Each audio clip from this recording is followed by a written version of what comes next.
Now, PMIS report. Now, the project reports are essential for management team in monitoring and managing a project.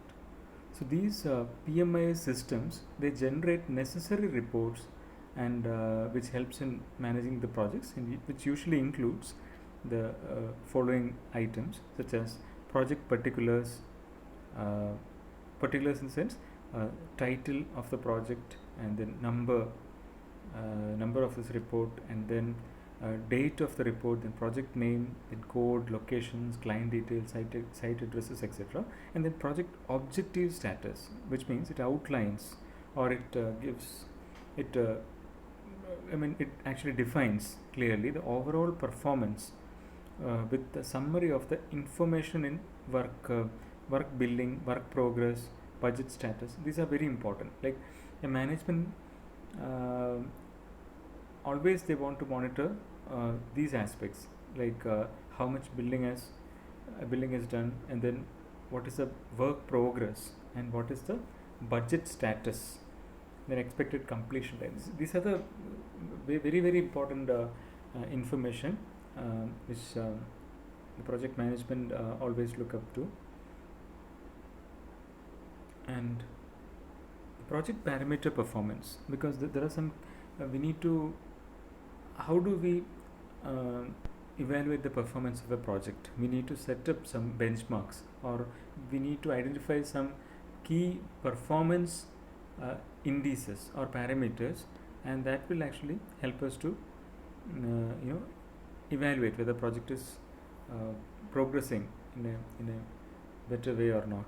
And it actually depends on the corporate's policy, and they set this KPIs, key performance indexes and all. And usually it will be the work progress and budget status, etc. If there is any abnormal or unusual variations in these parameters, that will be indicative of the quality of the project. And then project resource mobilization forecast, very essential, because your higher management or your corporate office, they may have to be informed about the near future resource requirements, then site staff status and forecast of requirements. How are how are we projecting this, forecasting the requirements of site staff and all, because after some time, sometimes there is a possibility that we may need some additional resources and all. So this forecast has to be done at the site level, and then this is to be communicated to the head office. And then similarly, the advantage of this near advantage of these resource mobilization forecast is that, suppose for a project we need some specific equipment, but the same company, our organization, may be having um, the same equipment somewhere in a different project where it will not be in operational condition, in the sense, I mean, it will not be employed, or it will not be engaged for any work. So in such cases it can be brought to this particular project, so that they can mobilize such equipment quickly. And similarly, the gist of all important site meetings, because if we are sending this report on a monthly basis, then we need to include all the meetings with the client representatives, or with the subcontractors or other suppliers, and etc. And then concluding remark means a paragraph which uh, which clearly um, conveys the overall performance of the project. Now, this is another monthly report sample of an MNC. Now you can read it, like the management summary report, then financial and commercial report, then project management report, then other general report, like that. In uh, something like contractor budget versus PM budgeted cost status, then contract value summary, then monthly contract value summary. You can maybe that in a project, we may not be having all these reports, all these contents in that report, but maybe that depends on the nature of the project. And another important aspects are like cost to complete. Cost to complete means how much money is required to complete the project, and how much money is to be spent for this materials, how much money to be considered for the subcontractors and the departmental labor, then other preliminaries, etc.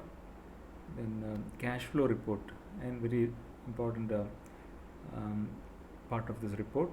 And then design the area of concern and plan of action. If there is any sort of dispute, or if any sort of issues, then that need to be brought to the notice of management, and then the site management team, they have to make some action plan for this, how they are going to solve that. And then plant and tool at site. So in a construction project, there will be a separate manager who will be taking care of this machineries and automobile and all.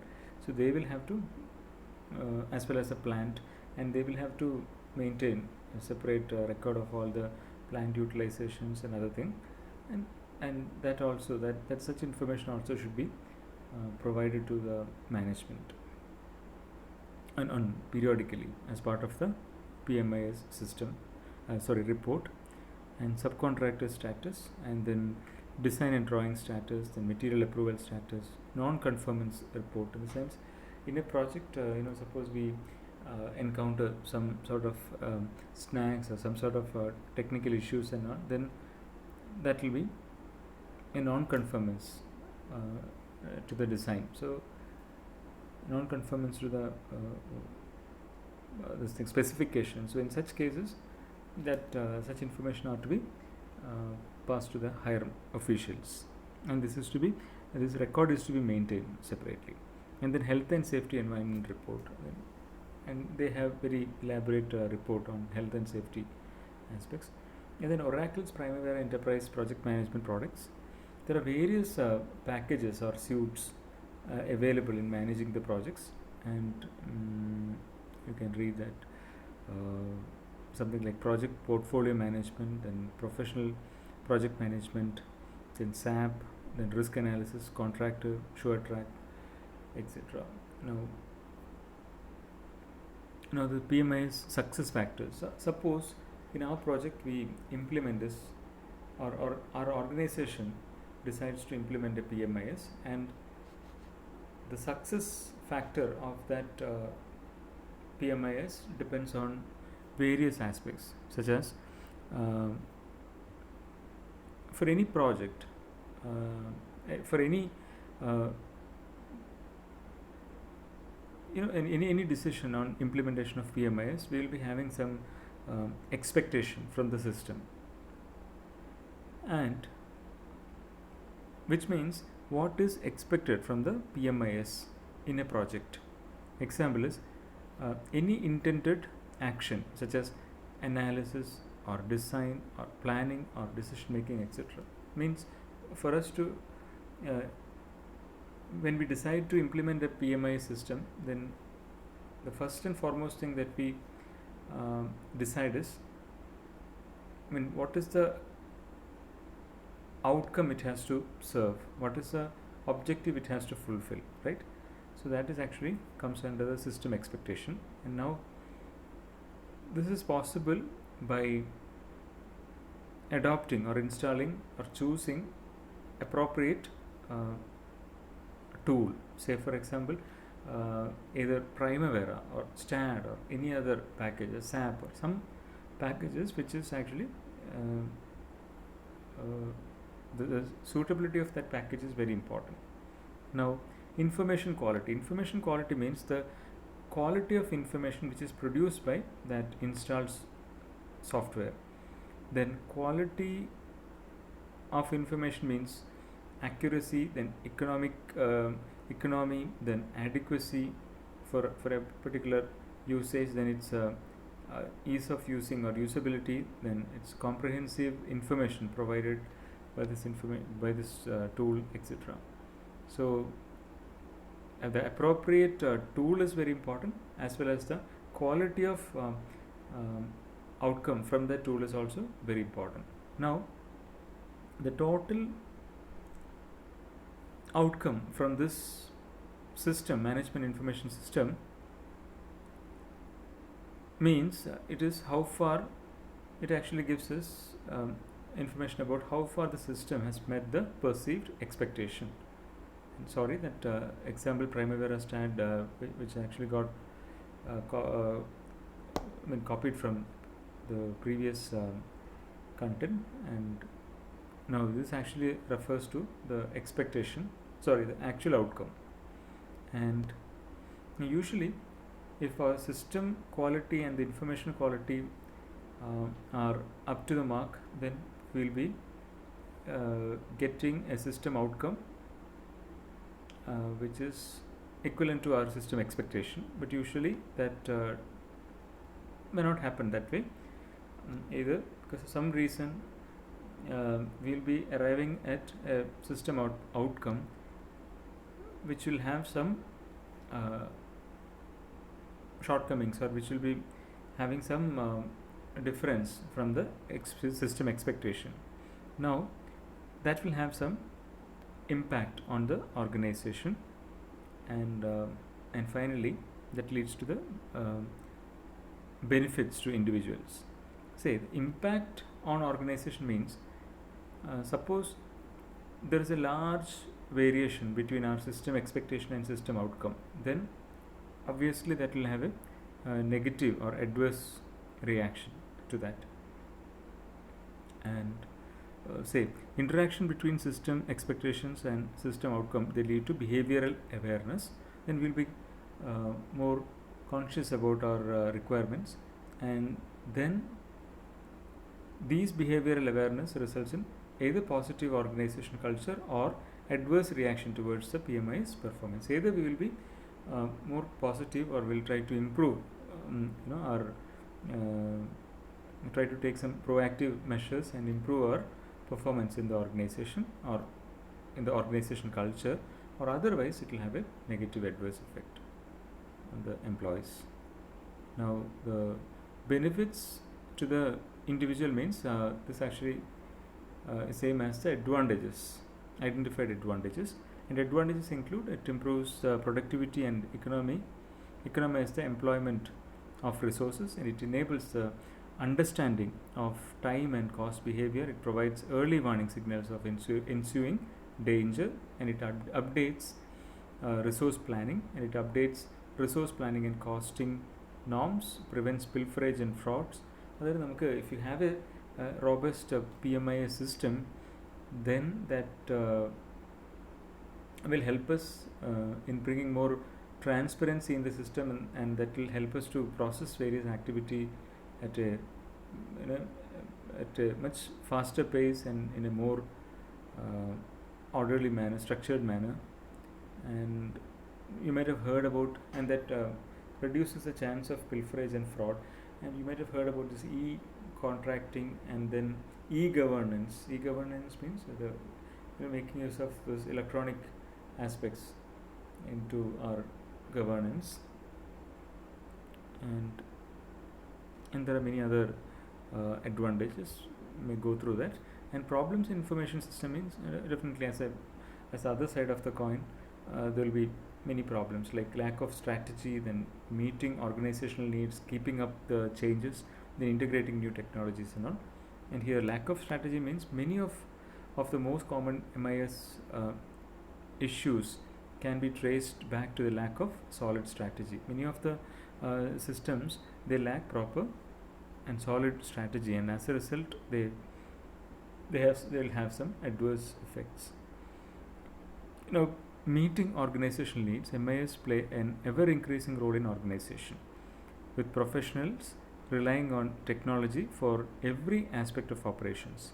The sales and market rely heavily on customer relationship software to track client interactions, for instance, while accounting needs its own software for billing invoices and financial tracking. And PMIs is never a substitute for human, and this is very important.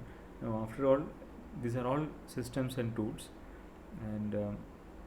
and I think human is much smarter than any of these tools, and keeping up with the changes, because we need to suppose if we install a project management information system for a particular project, and that may not be suitable for another project, because in a new project may have new requirements and all, and the old system may become even obsolete, or maybe may not be compatible with the various updates in the new project, and therefore every time we must keep an eye on the various development and improvement which happens in the field of technology, and need to keep our tool up to date, and integrating new technologies. And although these there are plenty of comprehensive solutions, businesses will inevitably